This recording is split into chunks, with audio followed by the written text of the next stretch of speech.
우리가 그리스도인으로 살아가면서 행하는 많은 것들이 있는데 그러한 것들이 있는 이유는 무엇인가?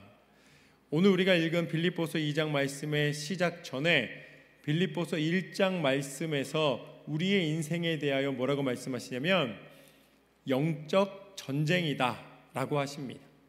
그러니까 우리가 믿음의 삶을 살아가기 위해서는, 그리스도인으로 살아가기 위해서는 영적 전쟁 가운데 승리해야 된다 라고 말씀을 하십니다. 어떠한 고난도 이겨내기 위한 힘이 필요하다는 것이죠. 그렇다면 그 힘이 무엇이냐? 전쟁을 치르기 위한, 승리를 위한 무기가 필요한데 그 중에 5가지를 제시해 주는 장면이 바로 오늘 본문의 1절 말씀입니다. 첫 번째로 권면이 필요하다라고 나와 있습니다. 그 영적 전쟁 가운데 우리가 이길 수 있는 권면이 필요하다.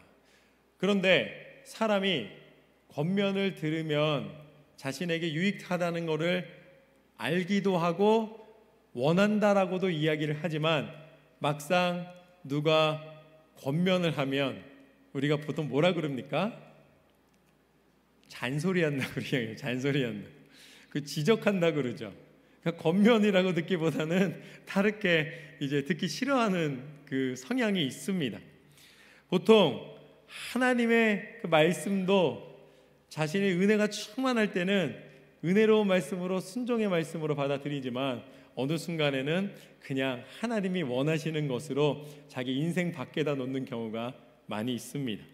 그러나 믿음의 권면을 분별하여 듣게 되면 그것은 믿는 우리 성도들에게 생명이 됩니다.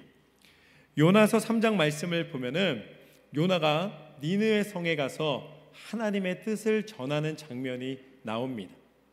이 니느웨 성이 죄악에 가득하여서 하나님이 심판을 하실 것이다, 하나님의 심판이 예비되어 있다라고 하나님의 뜻을 전합니다. 그때 니느웨 사람들이 그렇게 변화되지 않을 것 같았던 그들이 왕으로부터 시작하여서 백성들에 이르기까지 회개하고 돌아섭니다. 그랬더니 하나님이 어떻게 하시는가? 하나님의 뜻을 듣고 그들의 마음을 돌이켜 회개한 니느웨 백성이 이방 민족임에도 불구하고 하나님이 그들에게 내리시겠다 하던 재앙을 거두십니다. 그리고 그들을 용서하시고 그들을 회복시켜 주시고 그들의 생명을 보존시켜 주십니다. 믿음의 권면을 분별하여 듣는 것은 회복과 또한 승리의 이유가 됩니다. 믿음의 권면을 통해 우리가 생명답게 살아갈 수 있는 것이죠. 두 번째는 사랑의 위로입니다. 사랑의 위로가 필요하다. 사랑의 위로는 단순히 어떤 것을 보면서 불쌍하게 바라보는 것이 아닙니다. 여기서 말씀하고 계시는 사랑의 위로는 함께 울고 고난 가운데 있는 이의 그 고난의 짐을 함께 나누어 지는 것입니다. 그래서 그의 고통을 위하여 기도하고 그의 고통 가운데 있는 것을 단순히 불쌍히 여기고 말만 하는 것이 아니라 그를 위하여 진정으로 도움의 손길을 내미는 것이 사랑의 위로입니다. 그리고 세 번째는 성령의 교제입니다. 성령의 교제는 영적 동행입니다. 영적 동역입니다. 그렇기 때문에 세상 사람들이 돈을 벌기 위하여서 함께 협력하는 것은 그건 비즈니스죠. 사업입니다. 그리고 사람이 오랜 시간 동안 이 친근한 감정을 느끼고 또 서로 간의 의리를 지키는 것, 그것은 이 친구의 관계, 프렌드십입니다. 그렇지만 영적 관계는 무엇인가? 그것은 하나님의 말씀하신 것을 순종하기 위하여서 서로를 위해 그 연약함을 돌봐주고 연약함을 위하여 서로 기도해주고 서로 간에 믿음의 권면을 하는 관계, 그런 영적인 관계가 바로 성령의 교제입니다. 사람과 사람의 친함이 아니라 하나님이 개입하셔서 하나님이 함께 하셔서 하나님을 의지함으로 함께 걸어가는 길입니다. 그리고 네 번째와 다섯 번째는 긍휼과 자비입니다. 긍휼과 자비는 비슷한데 조금 차이가 있습니다. 긍휼은 누군가가 연약함이 드러났을 때 그를 용서해 주고 그의 연약함을 불쌍히 여기는 마음입니다. 그렇기 때문에 하나님의 마음이 없이는, 예수님의 마음이 없이는 누군가를 용서한다는 것이 불가능합니다. 그래서 어찌 보면은 사람이 누릴 수 있고 품을 수 있는 가장 큰 마음이 바로 긍휼입니다. 누군가를 용서하기까지 하나님의 뜻과 사랑을 실천하는 것. 자비는 무엇이냐면, 자비는 이제 누군가의 연약함을 보고 그를 도와주고 돌봐주는 것입니다. 그러니까 넉넉한 마음인 것이죠. 내가 가진 것에만 주목하는 것이 아니라 누군가의 필요를 살펴보고 그들을 도울 수 있는 마음입니다. 그렇기 때문에 이렇게 5가지의 이 방법을 통하여서, 5가지의 이 길을 통하여서 하나님께서는 그 영적 전쟁 가운데서 자신을 지키고 또한 우리를 지키고 그 길을 순종하며 나아갈 수 있다라고 말씀을 하십니다. 그것이 바로 예수님이 주시는 권면과 사랑의 위로와 성령 안에서의 교제와 긍휼과 자비인 것이죠. 이것을 품을 수 있는 길은 무엇인가? 그것이 2절 말씀입니다. 마음을 같이하여 같은 사랑을 가지고 뜻을 합하여 한 마음을 품어. 우리가 누군가를 진정으로 권면할 수 있는 유일한 길은 한 마음, 같은 사랑, 같은 뜻을 품었을 때만이 가능하다라고 오늘 말씀에서는 알려주고 계십니다. 우리가 같은 은혜로 함께하고 있는 것을 예수님은 뭐라고 말씀하셨냐면, 마태복음 18장 20절 말씀에 보면, 2-3 사람이 내 이름으로 모인 곳에는 나도 그들 중에 있느니라. 여러분, 그냥 사랑하는 것이 아니라 같은 사랑이라는 것은 2 사람 이상이라는 것이죠. 그런데 예수 그리스도 안에서 모여있는 그 2 사람 이상의 모임 가운데, 공동체 가운데, 교회 가운데 하나님은 함께하여 주시고 예수 그리스도께서 그 안에 임하여 주신다고 말씀해 주십니다. 영적 전쟁은 혼자 싸우는 전쟁이 아님을 기억하십시오. 영적 전쟁은 함께 싸우는 것입니다. 그래서 우리가 교회를 이루고 우리가 동역을 하며 하나님의 뜻을 구하며 함께 가는 길입니다. 이것이 오늘 말씀의 첫 번째 교훈입니다. 순종은 나로부터 시작하여 함께 행하는 것이다. 순종은 나로부터 시작하여 함께 행하는 것이다. 그것을 오늘 말씀에서 같은 마음, 같은 사랑, 같은 뜻이라고 표현하고 있습니다. 한 마음이라는 것이죠. 우리가 공동체를 이루며 살아갈 때에 한 번에 한 마음이 되면 좋은데 참 어렵습니다. 왜냐하면 각자가 살아온 환경도 다르고 경험도 다르고 재능도 다르고 여러 가지가 다르기 때문에 같이 모여서 이야기를 하다 보면 참 다양한 의견이 있음을 발견하게 됩니다. 그래서 누군가의 의견을 존중하고 그 의견을 귀 기울여 주고 서로의 의견을 함께 모아서 그곳에서 가장 최선의 것이 무엇인가를 서로 정직하게 이야기하고 마지막에 한 마음으로 하나로 결정하는 것, 그것이 건강한 공동체이고 그런 공동체는 발전을 기대할 수가 있습니다. 저는 우리 갈보리 교회가 하나님이 주시는 다양한 의견이 하나님을 사랑하는 마음으로 하나 되어서 보다 창조적이고 보다 발전적이고 보다 하나님의 꿈에 하나님의 기뻐하시는 일에 가까이 나아가는 열매 맺는 교회인 줄로 믿습니다. 다른 사람의 의견을 존중할 수 있는 마음이 너무나 중요합니다. 그런 공동체가 결국은 건강한 공동체로 승리를 할 수가 있고 그 순종의 끝에 하나님의 뜻을 온전히 행할 수가 있는 것이죠. 그래서 이렇게 말씀하십니다. 3절과 4절 말씀을 보면 이렇게 나와 있습니다. 아무 일에든지 다툼이나 허영으로 하지 말고 오직 겸손한 마음으로 각각 자기보다 남을 낮게 여기고 각각 자기의 일을 돌볼 뿐더러 또한 각각 다른 사람들의 일을 돌보아 나의 기쁨을 충만하게 하라. 할렐루야.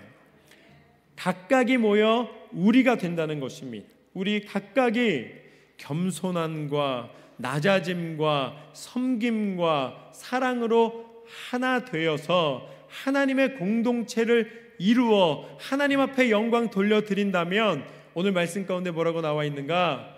나의 기쁨을 충만케 하라. 결국은 바울을 통하여서 하나님의 마음을 드러내십니다.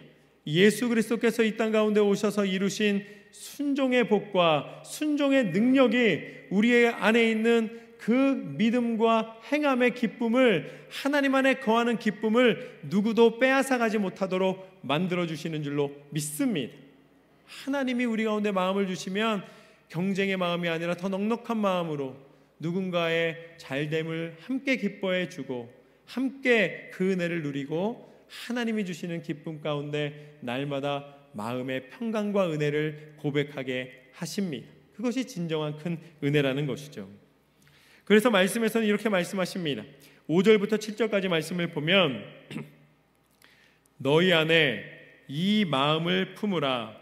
곧 그리스도 예수의 마음이니 그는 근본 하나님의 본체시나 하나님과 동등됨을 취할 것으로 여기지 아니하시고 오히려 자기를 비워 종의 형체를 가지사 사람들과 같이 되셨고. 이것이 오늘 말씀의 두 번째 교훈입니다. 순종은 예수님의 마음을 품는 것이다. 순종은 예수님의 마음을 품는 것이다. 예수님은 이 땅 가운데 오신 하나님이십니다. 그런데 오늘 말씀에서는 뭐라고 말씀하시냐면 자기를 비워 종의 형체를 얻으셨다, 취하셨다라고 말씀해 주십니다. 예수님은 하나님의 권능과 능력을 자신이 드러내기 위해서 오신 분이 아니십니다. 그냥 권능과 능력이 있으신 하나님이십니다. 오히려 죄악에 빠진 인간을 고치시고 살리시기 위하여서 예수님께서는 그 모든 것을 다 비우시고 하나님의 그 능력과 그 하나님께서 만드신 그 전능함의 모습들을 다 비워내시고 우리와 똑같은 인간의 모습으로 오셨다는 말씀입니다. 언제든지 하나님의 권능을 나타내시고 이 땅을, 이 지진과 이 모든 이 땅이 갈라지는 능력까지도 언제든지 발휘하실 수 있었지만 예수님을 괴롭히는 사람 앞에서도 그것을 나타내지 않으셨습니다. 왜냐하면 하나님께서 이미 그 방법을 사용해 보셨기 때문입니다. 민수기 16장 말씀을 보면은 레위 지파 안에 분열이 일어나기 시작합니다. 고라의 자손들이 이 출애굽을 인도해낸 리더로서 모세와 아론이 있는데 그들에게 대적하기 시작합니다. 그들에게 반역을 하기 시작합니다. 그런데 이 고라 자손은 그것이 자신들의 의의라 생각하고 자신들이 이 백성들의 인심을 얻는 것이라 생각하였으나 하나님께서는 그것을 기뻐하지 않으셨습니다. 그래서 모세와 아론에게 반역하는 것을 하나님을 반역하는 것으로 이해하셨습니다. 그렇기 때문에 그렇게 하지 말라고 하였지만 고라 자손이 끝까지 그 반역하는 모습을 다시 되돌이키지 않았습니다. 그렇기 때문에 하나님께서는 모세를 통해 고라 자손을 이 무리에서 분리를 시키십니다. 그 다음에 고라 자손이 옳다면 그곳에서 아무 일도 없고 오히려 사람들에게 이 호응을 얻게 되겠지만 그때 고라 자손이 자신의 의의를 드러내며 이 하나님 앞에 반역하고 모세와 아론을 대적하였을 때에 어떠한 일이 벌어지는가? 땅이 갈라지고 하나님께서 그들을 산채로 스올에 들어가게 하시는 장면이 나옵니다. 결국은 하나 되지 못하고 하나님 앞에 온전히 나오지 못한 그 고라 자손, 반역하는 그들에게 심판이 임하는 모습을 보게 됩니다. 결국 하나님께서는 하나님의 방법으로 하나님이 이 땅에 이 권능과 능력을 나타내셔서 그들에게 이 심판의 무서움을 통하여서 사람들을 다시 변화시키는 것이 불가능하다는 것을 보셨습니다. 그렇게 고라자손이 멸망하는 모습을 보았으면은 정말 두려움으로 이제는 하나님 앞에 순종해야겠다 해야 되는데 얼마 되지 않아 또 불순종하고 또 하나님을 거역하는 사람의 연약한 모습이 드러났기 때문입니다. 그래서 하나님께서는 결정하셨습니다. 더 이상 인간 스스로 죄의 문제를 해결할 수 없음을 긍휼히 여기시고 하나님께서는 친히 자신의 모든 능력을 덜어내시고 자신을 비워내시고 인간의 모습으로, 이 육체의 모습으로 우리 가운데 찾아와 주신 줄로 믿습니다. 이것이 예수 그리스도이십니다. 하나님과 동등됨을 취하지 않으시고 우리 사람과 같은 육신이 되셨다. 예수님께서는 하나님으로서 괴롭히는 이들에게 그 십자가에 달려고 다가오는 이들을 다 물리치실 수 있는 하나님이셨습니다. 그렇지만 예수님은 끝까지 그것을 견디어 내셨습니다. 심지어는 예수님을 잡아가려고 군인이 왔을 때에 그때 베드로가 그 군인을 막아섭니다. 그가 칼을 뽑아서 그 군인과 싸웁니다. 그리고 그 군인의 귀를 베었습니다. 그건 무슨 소리냐면 베드로가 오히려 군인들과 싸워서 이겼다는 이야기입니다. 군인들이 예수님을 잡아가지 못하도록 베드로를 막아서지 못했다는 것입니다. 베드로를 넘어서지 못했다는 것이죠. 그런데 그렇게 칼을 빼어든 베드로에게 예수님 뭐라고 말씀하시는가? 너의 칼을 거두라. 너의 칼을 거두라. 칼로 흥하는 것은 칼로 또한 망하게 되는 것이다. 예수님께서 뭐라고 말씀하시는가? 마태복음 26장 53절 말씀에 보면 너는 내가 내 아버지께 구하여 지금 12군단도 더 되는 천사를 보내게 할 수 없는 줄로 아느냐? 내가 만일 그렇게 하면 이런 일이 있으리라 한 성경이 어떻게 이루어지겠느냐 하시더라. 아멘. 예수님은 베드로에게 말씀하십니다. 내가 지금 칼을 쓰지 못해서, 아니면 내가 지금 벗어날 수 없어서 벗어나지 않고 있는 것이 아니다. 내가 만약에 마음만 먹으면 이 12군단 되는 천사들을 동원해서라도 이 모든 것을 마치 다 물리치고 또 함부로 했던 사람들을 아주 철저하게 보복할 수 있는 힘이 있다라는 것입니다. 그렇지만 예수님은 끝까지 그 하나님의 권능과 힘을 사용하지 않으셨습니다. 그 모든 것을 다 비워내셨습니다. 다 그 모든 것을 취하지 않으셨습니다. 오히려 8절 말씀에 보면 사람의 모양으로 나타나사 자기를 낮추시고 죽기까지 복종하셨으니 곧 십자가에 죽으심이라. 아멘. 예수님께서는 그 예수님의 마음은 우리를 죽기까지 사랑하시고 순종하신 마음입니다. 이것이 바로 순종의 표본입니다. 순종의 본질, 순종의 길 예수 그리스도이십니다. 예수님은 순종을 넘어 오늘 말씀에 뭐라고 표현되고 있는가? 복종하셨다라고 표현하고 있습니다. 예수님은 복종하셨다. 순종은 그 오비디언트입니다. 그러니까 듣고 따르는 것을 순종이라고 이야기를 합니다. 행동이 수반되는 것이죠. 그런데 오늘 말씀하고 계시는 예수님의 순종은 복종이라고 표현하고 있는데 이 복종은 뭐냐면 obedient to death, 그러니까 죽기까지 순종하는 것을 오늘 말씀의 표현에서 복종이라고 표현하고 있는 것입니다. 그런데 예수님의 복종은 이것에서 하나 더 나아가서 뭐라고 표현되어 있냐면 obedient to death even on a cross, 그러니까 십자가에 달려 죽기까지 순종하신 것을 말하자면 예수님의 복종이라고 표현하고 있는 것이죠.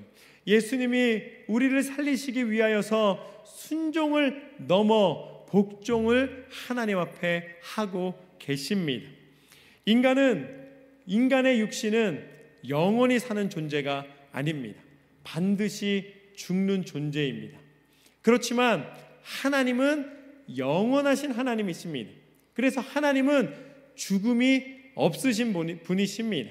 인간이 영원히 사는 것이 불가능한 것처럼 하나님이 죽으신다는 것은 불가능한 일입니다. 하나님은 죽음이 없는 분이십니다.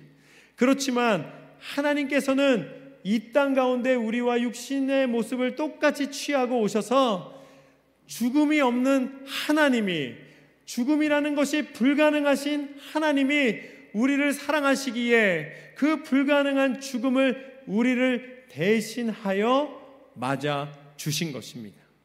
하나님의 전능하심, 하나님의 사랑의 그 완전하심이 드러난 것이죠.